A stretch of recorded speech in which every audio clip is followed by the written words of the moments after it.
Mech pilots, online. BattleTech manuals, online. Long-term memory, offline.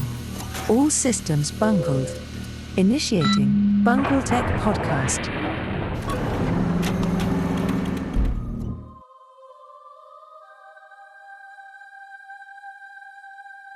In our 27th deployment of BungleTech, my spheroid co-host Michael and I sidestep from our normal format as we officially launch the Global Campaign Initiative. We take a few moments to walk you through the details of how to get involved as we discuss our fresh off the presses release of the Operations Manual. Get hyped, MechWarriors. We want you to join us on the global stage. Honorable fellows, I stand in front of you today regarding a recent policy change instituted to build a more unified clan Kodama. After being enlightened by our informants deep in the inner sphere, that a term we use had a negative historical connotation across a variety of houses. To still honor our clan members and ensure that our vision of unified people is maintained, we shall clarify our policy to institute mandatory hangings instead. Truly, the inner sphere has a strange and dark history that reaffirms the vision of our great father in our claim of it. Yes, this newfound knowledge only drives us further forward in our quest to control this messy realm and compassionately instate the wisdom of our way upon them. Selah.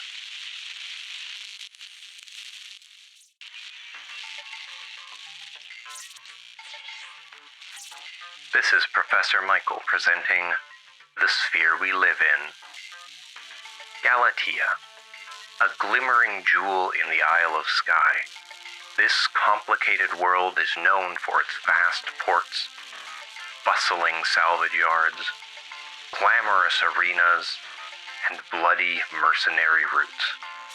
But how did this world become home to 500 million people? Early settlers came to the arid world from a number of old Terran nations, unified by concerns that those around them were becoming too dependent on modern technologies. Though interstellar colonization may seem an unusual fit for those seeking to escape the trappings of technology, it continued to draw people to it without specific religious or cultural affiliations. They built a colony, thriving without the use of fusion and only limited motorization for agriculture.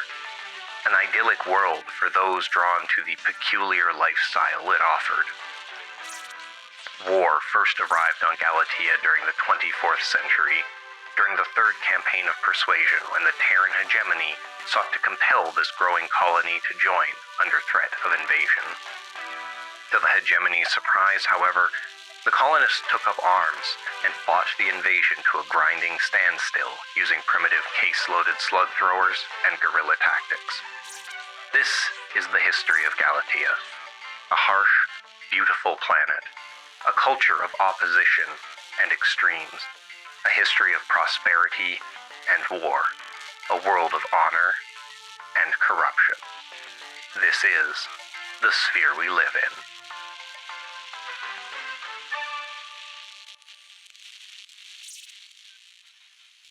Primary objective, podcast topic segment, initiating. Hello, everybody, and welcome to episode 27 of BungleTech, a BattleTech podcast. And today is another momentous day. There's just so many friggin' momentous days, one after another. Actually, just one a month. There's one momentous day a month, which correlates with our episode release. I know it's a big deal to you listeners, and it's a big deal to us too. So thank you. This is not me being egotistical. This is an empirical fact. Right, Michael? Absolutely. It's got to be a momentous day when we drop a 3-hour episode on the heads of our unsuspecting listeners. Yes. A momentous day, but in all the bad ways. In all the bad ways.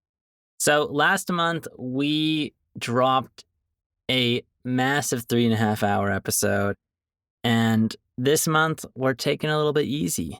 Today's episode's going to be a bit short because we have been doing a ton of work behind the scenes to launch the Global Campaign Initiative, which we are officially launching today. Oh, baby, it is happening, and we are about to explain it to you. And you know who's super stoked about it? The most stoked person in all of Canada? Michael. Yeah, no, it's super exciting. I think it's a cool thing. It sounds like the community is excited about it. We got lots of great people collaborating and coming together and writing rules and writing flavor and just writing a lot of things all the time. And we're excited to share it with you. Yeah. And so before we go into it, I just want to give a quick shout out to the people that have been collaborating on this. So we have the sensual Michael sitting across from me electronically. And we have Steve from the Mech Bay podcast. We have Denim from the Mech Bay podcast. We have Seth from the Mercenary Star podcast. And we have Dante Abbey, who you may remember from an old episode when we were talking about role-playing in the BattleTech universe. We have brought together an A-team of BattleTech nerds to make the ultimate cool thing. It's just a cool thing. It's going to be cool. It's going to be fun. Hopefully you enjoy it. If not, whoopsie. It really was a lot of work. Well, we're committed now, so we're locked in for 10 months of this. We're locked in, baby. Okay, before Michael and I break it down in detail, take a few minutes to listen to the official campaign's narrative intro. Galatea City, Galatea. Lyran Alliance, 14 November, 3062. A low rumble shuddered through the dining room at Sephiria, jangling the metal and beadwork charms and lamps hanging from rough-hewn rafters. Could only be another dropship landing, a seismic roar that reverberated through the 3 kilometers of rock between Galaport and this back-alley basement. At least you could hear it. Sephiria was quiet. Everywhere else you'd looked, the music was cranked high, the drinks pricey, and the bar stickier than the floor. The drinks weren't any cheaper here, but the mole pies were good, the jollof was redolent of peppers and spices, and you could do business. Li Dongmei arrived right on time, pushing through the cheerful, beaded curtain across the booth's entrance with a spring in her step. Her services weren't exactly cheap, but she'd come well recommended. In business, as in war, intel was everything, and sometimes you had to pay for it. "Well, folks," she said, with a grim smile as she sat, "I'll give it to you straight." She swept a stray strand of graying black hair from the wrinkles on her forehead as she pushed her tablet towards you with a round stump at her wrist. Dongmei would never sit in a cockpit again, but according to the friends who'd referred you, she'd spent twice as much time at the negotiating table as she had in a neural helmet, and she knew everyone worth knowing on Galatea. "You've come at a bad time," she said, holding up her handless arm when the protests came up. "There's still work, but the market is flooded. It's been a higher-risk market since the prince put out his call. But you're late. The big names with an on-world negotiating presence grabbed the easy pickings. So, your problem," she said, looking each of you in the eye in turn, "is that no one's interested in you. Sure, there are a couple bites, but you wouldn't have hired me if you wanted to get scammed or engage in barely deniable piracy. This isn't outreach. New faces on Galatea are nobodies, and just as likely to be cowards, deserters, and pirates. Employers know they have you over a barrel. But there's a way out. You're just not going to like it." With a few deft strokes, she flicked on her tablet and tapped her way through a few screens. After a moment's pause, she turned the screen toward with pursed lips. The screen filled with a riot of neon shapes and letters, an all-out assault on the eyes and good taste alike. Next month, prepare for the biggest, baddest, messiest mech mauling you've ever witnessed. The Mega Mech Monsters League of Galatea brings you a holocast holocaust like never before, live from the Starlight Salvage Yard Arena! The screen, already a ride of fire, explosions, and melting metal, cut to a lance of mechs leaping down from a massive hydraulic platform, even as it lifted up under them. The camera followed a humanoid Shadowhawk as it ran into what appeared to be a hologram of a blue fist, and its own fists caught with blue flame as it ran into and punched a griffin square in the chest, which practically exploded outward. Tired of boring old brawls? The announcer yelled as the sparkle of shattered armor falling in the arena lights was drowned out by the electric discharge of a particle cannon smashing into the Shadowhawk's shoulder. We bring you Super Max Sunday! We bring you real magic, real power-ups, and fights like you've never seen before! The camera zoomed in on the shooter, a spindly-legged cicada with a red target icon hovering over the PPC mounted on its back, before a wave of missiles smashed into it and started to glow with waves of animated pulsing light, like an iron ingot fresh from the forge. Dongmei hit stop. You get the idea. This is Galatea. Anyone that doesn't have a reputation doesn't get hired, especially in this market. This is a new promotion and they're still recruiting. Lazar is a dick, but his company does actually pay. You win, you walk away with some winning salvage and a good chance at a real contract. Now, the arena is built over a bunch of salvage dropship legs, and... Her tablet pinged with an incoming call. Oh, this is him. Let me do the talking. I think you should know what you're getting into. Well, hello. Lazar crowed the instant she picked up. Dongmei, baby. I hear you some prospects for me? We're gonna blow those Solaris chumps out of the water with this one. Hey, I can't see you. His image spilled from the tablet, the thin metallic frame somehow too flimsy to contain the expansive image of his grand self, leaning over the camera. He was as bright a creature as his promo reel, a pale suit against a retina-searing tie with slicked hair crowning a viper's face with intense brown eyes. No big. He swept on, not even waiting for a reply. Check out my new digs. The view blurred and streaked as he picked up his device and swept it around. In the few frames that made it through, you could catch glimpses of a tower office with a view over the city and Galaport, bedecked in gold finish. Very nice, Dongmei said in a full professional mask. They want to know how you're doing the effects. A punch shouldn't be doing that kind of damage to the griffin in the ad. Oh, it's so cool. Lazar swooned, swiveling the camera back to himself as he fell deep into a leather chair and a manic rant. My guy tells me they install microcharges onto the armor. We can arm it from the broadcast booth, and when they land a punch, boom! They tell me it should only affect armor or something, whatever. It's super sweet. It's all state of the art. We can turn almost anything on or off. Hell, even heat sinks. Viewers love to see mechs glow. We just amped it to 11. Dongmei hit mute as he rambled on and looks at you. So, yes, you're basically agreeing to pre-sabotaging your machines. But, then, so are the other guys. She shrugged. A greener team, I'd tell them to go somewhere else or wait for a quiet corporate gig. And, frankly, this is how things work on Galatea. So, care to roll the dice?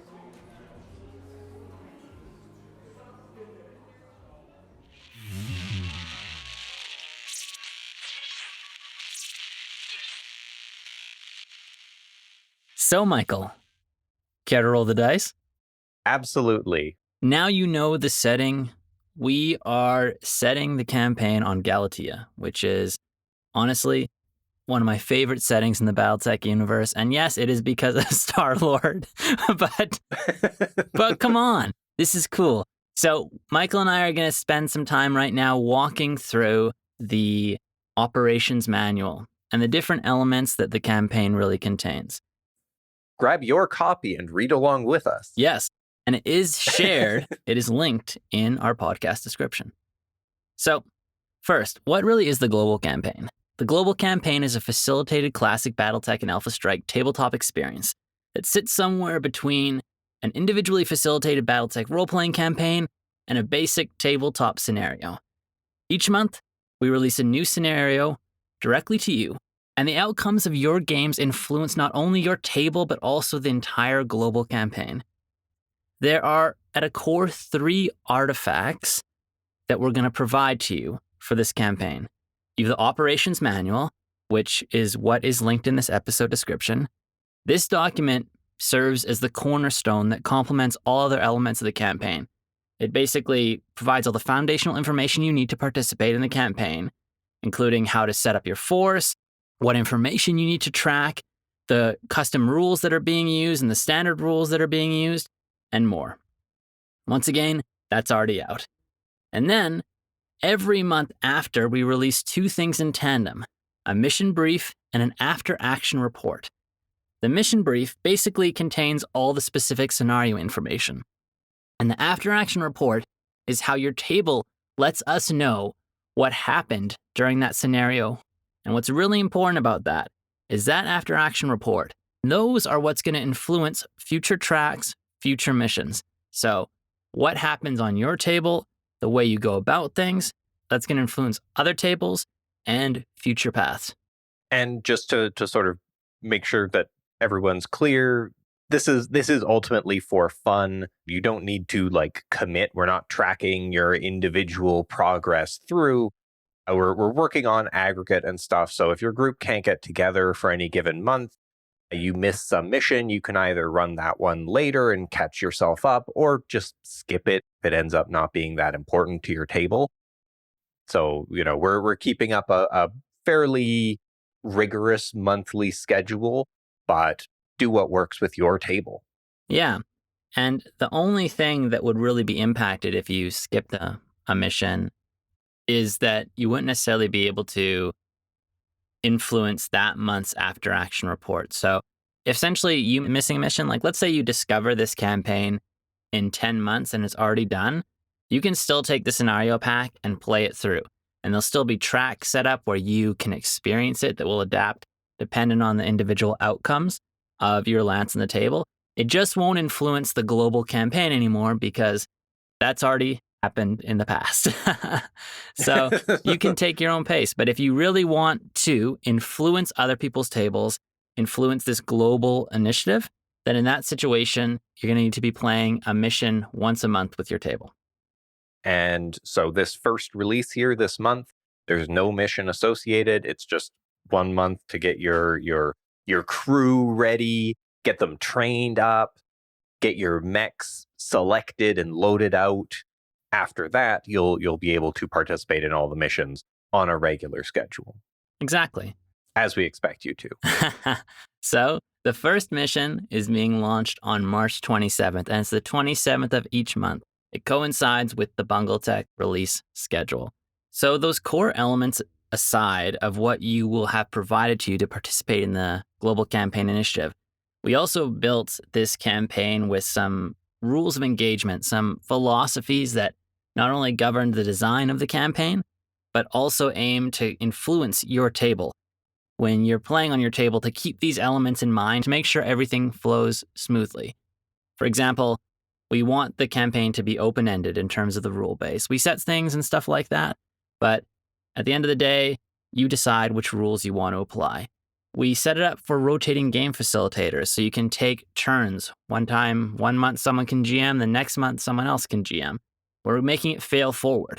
So if you get completely nuked in a mission, there's still going to be a way for you to move forward. There's going to be no optimal path, so in the opposite, if you're always doing so well, it's not going to be easy for you. It's not going to be the rich get richer sort of scenario. It's going to be a challenge regardless. It's going to be war. And player priority. We want people to know that, in case of rule conflicts, always side with the players. And further, our campaign is based around the philosophy of we make recommendations, not restrictions. Because we know people like to bring their own flavor to BattleTech. So we frame everything and we design the campaign with these recommendations. You can bring your own stuff in, you can change stuff as you want. Just so you know, it might mess things up a little bit on your end, but that's okay. Feel free to do what you want to do and just put it back together with duct tape if you need to. The power is yours. But do know that everything that we have written has been rigorously researched and combed through pedantically by a bunch of BattleTech nerds. So just think about all you'll miss out for if you decide to re-theme this to a different era. It won't make any sense at all. Exactly. It would be quite interesting to set it in, like, I don't know, let's move it to clan space. Like, what the heck are all these gangs? This makes no weird. Yeah, no. But if you do decide to do that, let us know. Like, that would be super cool. If you decide you're doing something completely different, or you think, I don't know, what would be the easiest lift? I have no idea. I think changing the lore is the worst. Like, if you say, well, no, we're going to do a different lore, that wouldn't make any sense. Don't change the lore, because that's the story. That's what you can change. What if they took it off of Galatea and moved it to Solaris 4? Solaris 7, you mean? Or Solaris 7. Well, what if they put it on Solaris 4? The blistering hellscape of a planet constantly toasted from dual suns or whatever. Well, I don't know, man. Like, Solaris 4 sounds cool. It sounds like another Galatea to me. Yeah. So Galatea, sorry, not Galatea. Galatea. Yeah, no, I think that Are we going to publish a pronunciation guide? Oh, please no. So yeah, I think that really, if you are going to change stuff, mainly, we're sort of going down a little bit of a rabbit hole now. But if you did change something, like, what I really mean by that is like changing like rules and stuff like that. You're like, we want to add this rule, we don't like this rule. That's where, or we want more BV or PV when we're setting up our lance at the beginning. All that stuff is something you can mix up.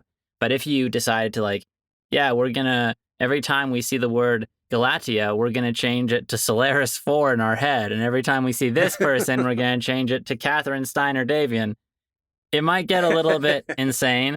And I of all things to change, I wouldn't change that. Take the game, make it your own. We're, sort of the goal with this is to, like, help facilitate it, help take some of the load off that, when you're running a game, there's a ton of work, like putting together all the lore and worrying about saying the wrong thing, getting your Steiner Davians confused with your Steiner Davians. And this is a chance to have sort of a ready-made package, suggestions for how to run the game, how to balance it, a narrative flow that ties into this, big, funky global campaign thing. But ultimately, it should just make it easier to run a game for your table. Really excited about that. On the topic of what you need to participate, there are some required assets that will assume that your table has. And despite Michael and I encouraging advanced rules, we are setting this in standard rules. So this is being designed for Classic BattleTech or Alpha Strike.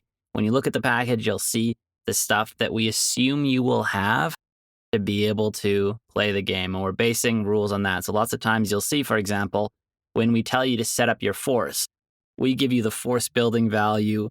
We explain what you have to start with, but we don't actually say, this is how you build your force. We say, use this section of this book to build your force with this information.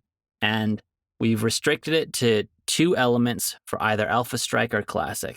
For Classic, we assume you have the Battle Mech manual and the BattleTech Mercenaries box set.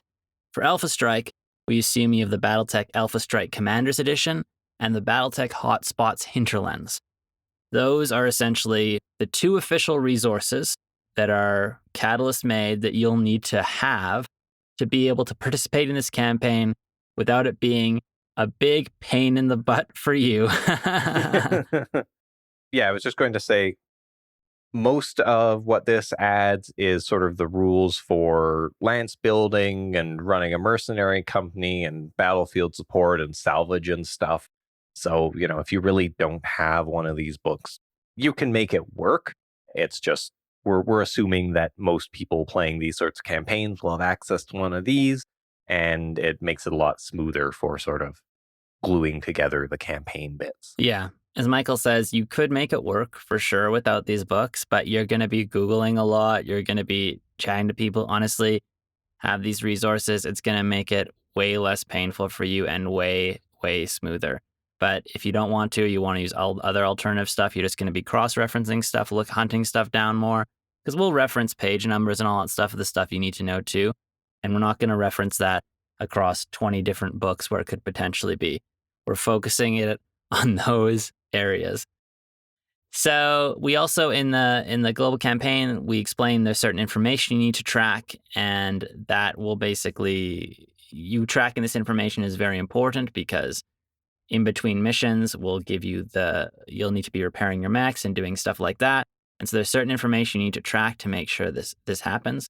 And we also give you like a little template to help you do that, because you're going to be referencing these stuff across missions. Perhaps you'll be a situation where, for example, you completed something on mission 1, and then in mission 3 it says, if you completed this on mission 1, that you have this new impact on this mission.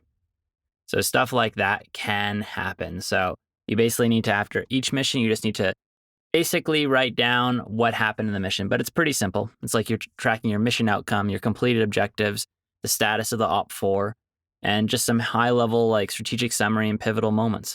It shouldn't take you more than literally a minute to do your tracking.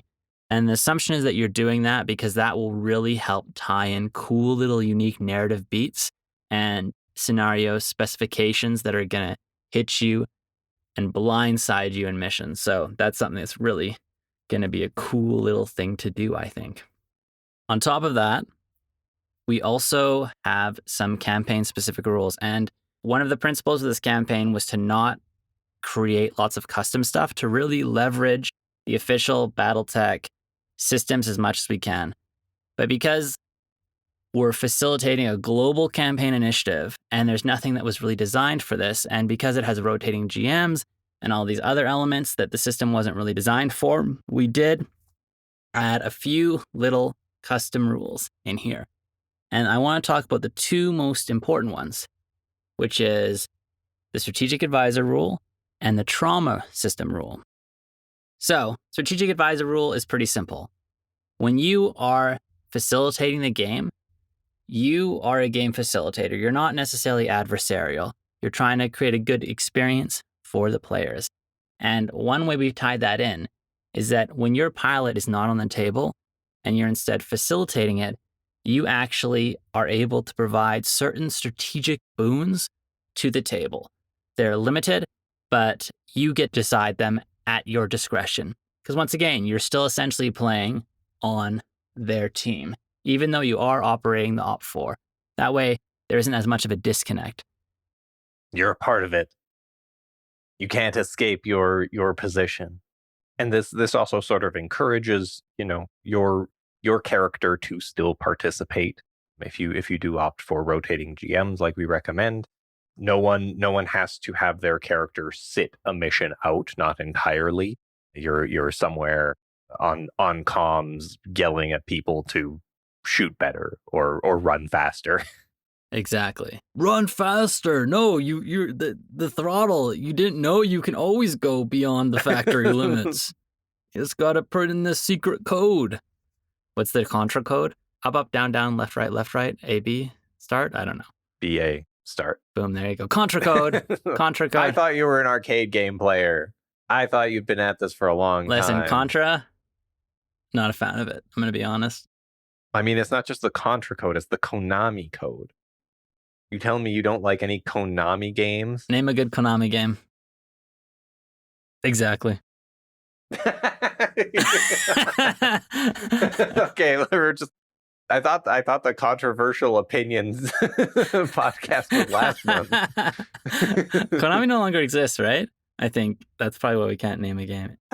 No, they still exist. They're like they're a big publisher. Okay, anyhow, side topic, not important. This isn't about Konami. Konami's not involved in this podcast or this system, although maybe we can outreach to them. Potential tie-in. So anyhow, the biggest rule change... This is how our podcasts end up 3 hours long. Okay, So the biggest rule change is the addition of something called trauma. And basically, in the simplest form, you don't just die in this system. If you were to die, instead what happens, or if you were to die, or if your mech was to get destroyed, instead what happens is your pilot gets a trauma. And trauma is essentially a detriment that impacts future interactions associated with the trauma. But you can also take steps to heal that trauma, and if you overcome that trauma, you get a pretty sick boon.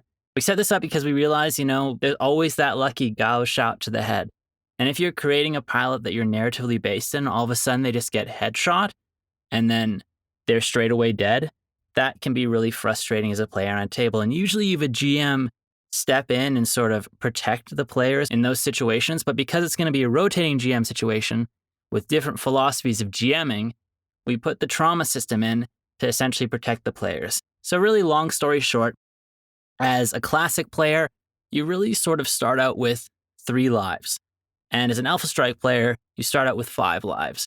And there are ways to essentially gain lives and lose lives, et cetera, et cetera. I won't go into it, but it's a pretty agile system, at least I believe it will be. So that's the biggest 2 rule things that will seem a little bit out of place in BattleTech, the strategic advisor and the trauma system. And BattleTech's always been like a very lethal system, and there's nothing wrong with that. Again, if you want it to be lethal and you want to have just like rotating fresh people in continuously, that's your prerogative. But sort of the goal here is, this is a longer series of missions. We're looking to have like 9 different missions, and we want to keep that narrative thread between them all. You want to have your same crew going through and getting caught up in something bigger than them. So people can still die. Having those consequences of death are still important, but we don't want people just, constantly falling out of missions and then rotating in, long lost twin brothers suddenly popping up in. It robs a bit of the narrative stakes, we think. I actually think that you, listener, when you look at the trauma system and you look at the impacts and the boons, I think it's something that will really excite you to play. It's one of those things where if you get headshot or whatever, you die from an ammo explosion, whatever it is, because of this system, you will feel like, oh wow, like it won't feel like you've necessarily lost anything. You'll feel set back for sure, but you'll see this shiny reward that you can capture if you overcome this trauma that will really make you more excited to play the campaign and make you a lot more invested in the character. Especially when and I just love the concept too of, we're piloting a bunch of people that are literally traumatized by war. And this setting in Galatea, man, it is crazy what's going on in Galatea, the setting you're going to be in. So the fact that these pilots are experiencing extreme trauma, I think is going to be really, really vibe with what is going on at the planet in this time. It is friggin' Mad Max level chaos. So you will see where it goes. Yeah, I'm really vibing with the trauma of this campaign right now. Hey man, I'm vibing with the healed trauma, man, I'm doing some really good counseling sessions, and I've really connected to my inner trauma, and it's just really elevated me, man, and I can just shoot people so much better now. That's not the Galatea way. What's the Galatea way? I mean, you described it as Mad Max. Okay. Mother's milk. that's like Mad Max. That's what pops into my head. That screwed up concept. Anyhow, okay. Sidetrack. We're gonna get Mad Max involved in it too. Tell them about the campaign. Okay. So what's the schedule? All right, we just mentioned the package is out now. The operations manual is out now. What is also Click released? Those links, download those files, read it up, get together with your group, start planning. You have a month before the first scenario gets released, and is released once again on the 27th. We've already planned 9 total scenarios. So we have the arc, everybody. We have the high-level arc. We have the mission types and all that stuff. But what we don't have is the flavor and the specific unique circumstance and the narrative elements that's going to come from you as the campaign evolves. So it's going to be where it is now. That skeleton that we have, it's more than a skeleton. This framework that we have is going to transform with your participation and engagement. Really, really stoked. And with the package out now, we also have an amazing what, Michael? What's it called? A Super Mech Sunday Super Sign Up Super Form. Get you and your Lance registered to participate in the latest, the greatest games on Galatea. That is right. So there is a sign-up form that is, for the record, this is not something that, this initiative is free. This is not something that you have to pay to participate in. This sign-up form is also optional, but we'd really like you to do it because this will help us gather information about your table and give us a heads up and help us plan better and add some extra flavor into the campaign, perhaps. So it's sort of a general form that includes, information about your table, just so we know how many people are actually playing, if they're playing Alpha Strike, if they're playing Classic, what sort of vibe we're getting from when they fill out that form, the type of stuff they're looking for, all that stuff. We're gonna squeeze that juice and really use it to influence those narrative beats and those scenario twists. And think of this as practice for when you have to fill out the mandatory after-action reports. There you go. It's practice, filling out a form. Woo! I love filling out forms. It's so much fun. Everybody loves forms. And actually, I will say, okay, for the record, these forms have been written by Michael, and they're friggin' hilarious. Michael writes it in theme, and it just makes me laugh. You'll want to read it. Actually, read it. Don't bother filling it out or sending it in, but at least read what I wrote. Lots of people have been working in tandem and putting things together, and one of my tasks have been really putting the operations manual together. And the operations manual is not thematic. And then Michael released the form, and I was like, oh, man, it's so much better than the operations manual. And I was looking, I'm like, well, the operations manual is for smooth running. You need to have it clear and concise and, get people in there. Screw that. I want it to be fun. I want it to be like the after action report. I want it to be thematic. I don't care if it makes it harder. Anyhow, it's you're right. It's past the point of no return, but at least I made it look dirty. That's my thematic contribution. It does look a little bit smudgy. It does look smudgy. Okay. Cool. That is all we are here to say. And I will say, I know some podcast platforms actually can't click on the links in our show descriptions because technology is very strange. So if your podcast platform doesn't allow links and you want this player package, you can either email us at bungletech@outlook.com. We can send it to you. Or you can go to our Patreon, which is patreon.com/BungleTech, and which will also have this post publicly listed. So you can find the link via that platform as well. So easy peasy. There's no reason to not get involved and fill out the Super Mech Sunday Super Sign Up Super Form and get involved in the Global Campaign Initiative. And once again, who's involved? We got BungleTech, baby, best podcast in the world. We got Mech Bay, baby, best podcast in the world. We got Mercenary Star Podcast, baby, best podcast in the world. And we got Dante Abbey, best person in the world. All these things combined to create the ultimate role-playing, semi-facilitated experience. I think it's going to be sick. The only thing we're missing is you. Sign up. I want to do that one more time. We're not going to edit this. We're going to point them together and say you at the same time. Give me the load up, Michael. Let's point at the mic. Okay, ready? The only thing that's missing is you. That was juicy. I can see people, they're sweating, they're signing up. They're like, yes, me. It's me. They need me. Yes, that's right. They need me. You thinking that. That's you. Yes, I'm talking to you, not anybody else. You specifically. Okay, everybody.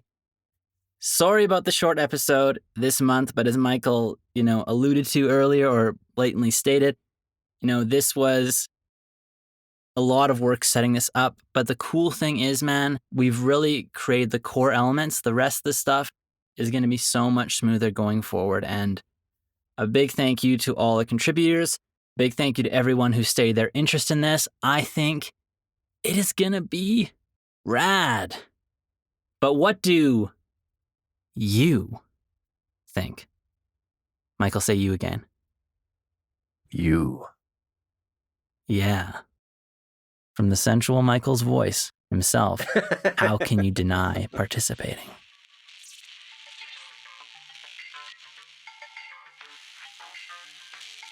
This is Professor Michael with Your Sphere Today.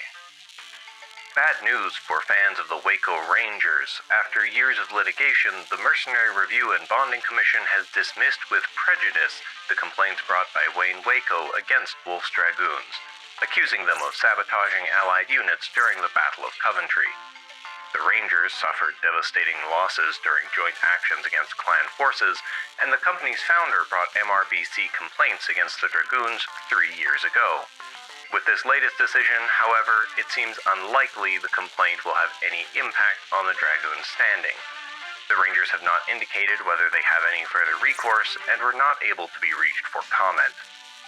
Although some had suggested the company was defunct after the Rangers disappeared from the public eye, they resurfaced earlier this year when they accepted a series of low-grade contracts on Galatea, resulting in several very public departures from their roster and further derating by the MRBC.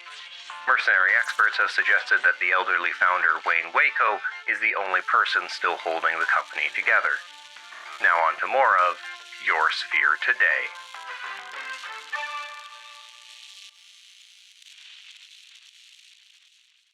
Tertiary objective. Stories of the Inner Sphere segment. Initiating.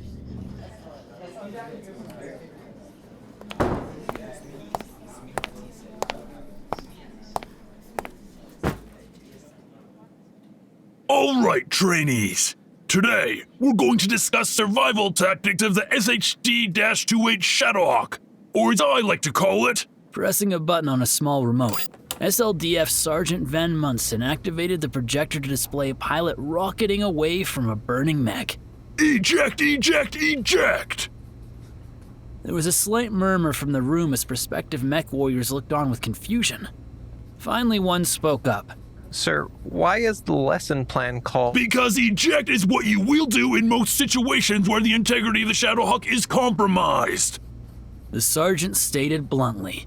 If you suffer an armor penetration of the torso, you eject. If you suffer an armor penetration of the legs, you eject. If you suffer a penetration of the cockpit, you eject. Sergeant Van Munson clicked the remote to move on to the next slide. A cutaway diagram of the SHD-2H. This is the Shadowhawk's internals, as you can see here. A bright red laser circled the LRM ammo bin in the right torso. Here. He circled the left torso autocannon bin. And here. A brief point to the center torso and its SRM storage. Are the internal magazines. As you can see, the ammunition linkages travel throughout the mech's torso, making it possible to cause a sympathetic detonation should your torso integrity become compromised. This can happen from any angle. The sergeant stressed, staring at the largely blank faces of his cadets. Any detonation will likely touch off the entire mech's ammo stores, leading to a catastrophic loss of structural integrity. There's even a chance you could lose engine containment. Just to ensure the message reached even the thickest cadets in the crowd, the next image showed a Shadowhawk coming apart in a massive blue explosion. Several students gasped, while others expressed their awe with whoa. Whoa. I say again, if your torso armor is penetrated and you are under fire, you pull the ejection handle. The next slide showed the ejection handle just beneath the Shadowhawk's command seat. 2 hands, pull, and out you go! The next slide revealed a diagram of the Shadowhawk's lower assembly with joint actuators and myomer bundles on full display. Armor plates here. Van Munson pointed with his red laser where a human's quad muscles would be. And here. Another brief point to the Shadowhawk's calves. Are also vulnerable spots. Armor penetration here will cause the plates to slide and sever the myomer bundles. Your leg will essentially go dead, more than likely leading to loss of pilot control. Another click, and the next slide showcased a somewhat comical image of a Shadowhawk pitching forward face first into the dirt. The image after that was less humorous, as the students were treated to a graphic display of what was left of the pilot inside the crushed cockpit. In a combat situation, you will most likely be maneuvering, and loss of leg control would be catastrophic. Again, the sergeant paused for emphasis. You often have even less time to eject after your leg armor is compromised than when your torso is penetrated. A final click brought the Shadowhawk's cockpit into view, beside a cutaway schematic of the SRM launcher right next to it. Head penetration is usually a no-brainer for pilots, but a reminder that should you survive decompression, the short-range missile launcher is a bare half-meter away from you. A direct hit could cause waiting missiles to detonate. As with everywhere else, penetration of the cockpit should prompt you to eject. Sergeant Van Munson deactivated the projector to bring back the room lights. Any questions? Confused-looking cadet raised a tentative hand. Sir, this mech seems like a death trap. Why is the SLDF using this old design? Because they made a lot of them. Van Munson said flatly. Any other questions? The same cadet raised his hand again. Sir, can I switch pilot tracks to something safer? Like a locust? No, you cannot! Dismissed!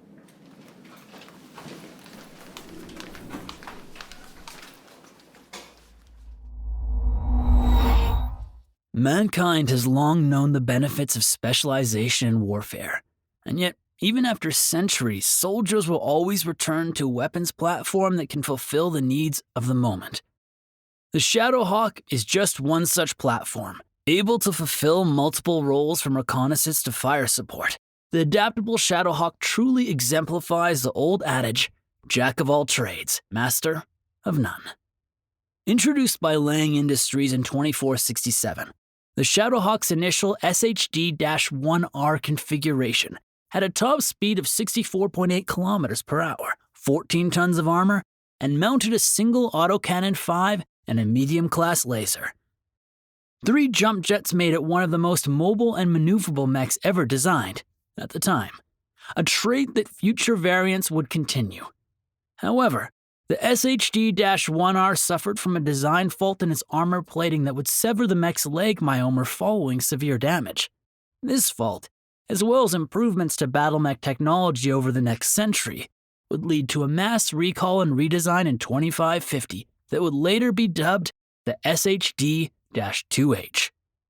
Now featuring a top speed of 86 kilometers per hour, the noon-improved Shadowhawk expanded its weapons complement with a Holley SRM-2 and an LRM-5 launcher to go alongside the 80mm Armstrong J11 AC-5 and Martel medium laser. Advances in armoring not only solved the fault with the leg plating, but allowed for an overall reduction in armor mass to 9.5 tons, without any reduction in protection. 2 additional heat sinks ensured the Shadowhawk would never overheat even when firing all its weapons while jumping, and combined with the legendary Sparrow 300J life support system, most pilots consider the Shadowhawk to be the most comfortable battle mech ever designed. However, the SHD-2H was not without its faults. With ammunition stored throughout the mech thanks to its varied ammo-dependent weapons, penetration of the torso armor left the Shadowhawk vulnerable to sympathetic detonation. SLDF pilots were trained to use the Shadowhawk's hands to cover any holes in the torso armor, giving a very human-like pose to damaged mechs. If battle damage rendered the Shadowhawk's arms unable to physically cover holes in the torso armor, pilots were instructed to eject lest they lose the machine and their lives to an ammo explosion. Besides its reliance on ammo-dependent weapons, the core complaint against the Shadowhawk was its lack of firepower. Variety gave the Shadowhawk flexibility, but it lacked the stopping power of a Griffin's PPC or a Centurion's Luxor D-Series autocannon. The SLDF Royal upgrade, introduced in 2752 and designated the SHD-2HB, replaced the Armstrong J11 with an LB-10X autocannon, replaced the missile launchers with twin-streak SRM-2s, and added a second Martel medium-class laser. It also upgraded the heatsinks to double-strength models and hardened the ammunition bins with case. Endosteel and ferrofibrous armor allowed for the additional equipment without increasing the overall weight of the chassis.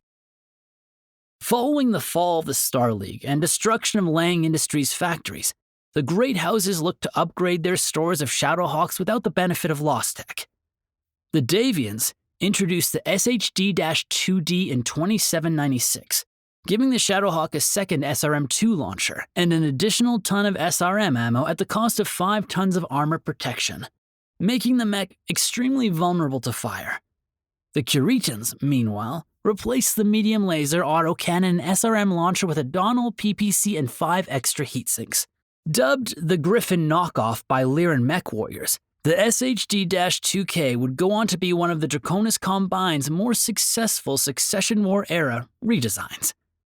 It wasn't until 3048 that the Shadowhawk received a significant technological upgrade as the SHD-2HB, thanks to the discovery of the Helm Memory Core. Now, produced by Earthworks Incorporated, the SHD-5M first arrived in the year 3048. An extra-light Hermes 275 engine and endosteel chassis allowed for the installation of 2 additional jump jets, a Doombutt LRM-20 instead of the LRM-5, a HoverTech Streak SRM-2 in place of the regular launcher, and an Imperator Ultra Autocannon 5 in place of the old Armstrong J11. The medium laser was retained, case protection installed, and the heat sinks upgraded to doubles. The Shadowhawk would continue to proliferate throughout the 31st century and be produced by no fewer than 8 interstellar conglomerates. Some, such as the SHD-5D from Kalon Industries, would radically redesign the visual aesthetic of the Shadowhawk while installing then state-of-the-art weaponry. This particular model would also install a full-head ejection system, further improving both pilot comfort and survivability. The most recent SHD-6D model, also from Kalon Industries, seeks to solve the original's over-reliance on ammunition-based weapons while also defeating modern defensive systems.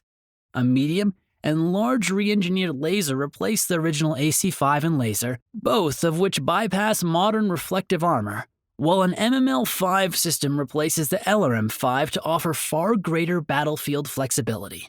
And Case 2 protects the mech's only ammunition bin located in the right shoulder. Rarely is the Shadowhawk the best mech for the task, but it is often the best mech on hand. Now, fielded by every major military, most minor militaries, and many mercenary companies across the Inner Sphere, the Shadowhawk has proliferated to the point where its initial mediocrity has long since been forgotten. Perhaps the most noteworthy improvement, certainly for Shadowhawk pilots, is that it's finally safer to be inside a Shadowhawk rather than outside of one. This has been Bad Mech's Shadowhawk, written by the syrupy Sean from Sarna. If you want to check out more of the articles, you can find them on Sarna. It's a great fun series to poke fun at a ton of mechs in the universe. And that brings us to an end of another deployment of BungleTech. As always, you can find us via Discord, email, Twitter, and Patreon, all linked in the description. And to our current and future Patreon supporters, you honor us. Before we close, listeners, remember to get involved in the global campaign. It is going to be rad, and the more participants we get, the more diversity of a campaign we will get out of it. Check out the operations manual, linked in the episode description. Until next time, MechWarriors. Good fortunes on the battlefield. Selah.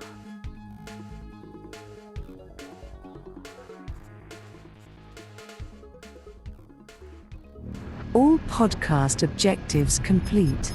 Podcast shutdown sequence initiated.